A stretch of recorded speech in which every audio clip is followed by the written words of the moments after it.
Jizzax shahar 2-son Yangi O'zbekiston madaniyat markazi qoshida faoliyat yuritib kelayotgan Quvonch namunali bolalar teatr jamoasining 2026-yil 2-chorak yakunlariga bag'ishlangan hisobot konsert dasturi bo'lib o'tdi.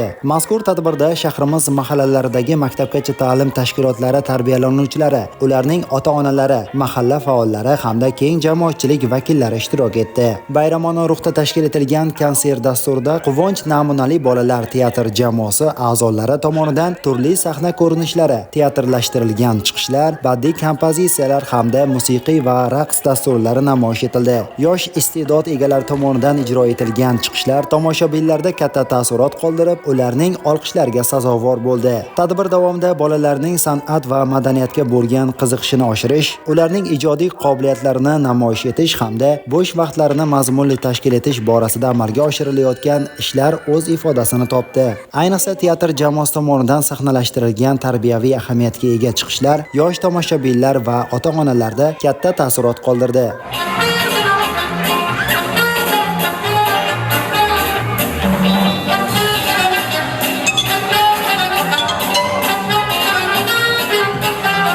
Kunning ikkinchi yarmida madaniyat markazi qoshida faoliyat yuritayotgan Bobirxon milliy cholg'ulari xalq havaskorlik jamoasining hisobot konsert dasturi ham namoyish etildi. Konsert dasturi milliy musiqa va san'at an'analarini tarannum etuvchi betakror chiqishlarga boy bo'ldi. Tadbir avvalida karnay-surnay sadolari yangrab, bayramona muhit yanada ko'tarinki ruhda davom etdi. Markaz qoshida tashkil etilgan Quvonch namunali teatr jamoasi, bolalar teatr jamoasi hamda Bobirxon xalq milliy havaskorlik jamoalarining navbatdagi 2-chorak hisobot konserti bo'lib o'tmoqda. Mazkur hisobot konserti har 3 oyda bir marta o'tkaziladi. Bu hisobot konsertga jamoalar juda ham qattiq tayyorgarlik ko'rishadi, chunki topshirilayotgan hisobot konsertlari, qo'yilayotgan namoyish etilayotgan har bir dasturlari mana shu aholiga yoki bolajonlarimizga juda ham ta'sir qilishi kerak va ularga xush kayfiyat baxsh etish kerak. Bobirxon xalq milliy havaskorlik jamoalari o'zlarini O'zbek xalq milliy cholg'ulari nomli konsert dasturi hamda Quvonch bolalar teatr jamoasi Shoh yalqovning nayrangi nomli spektaklini namoyish etishdi.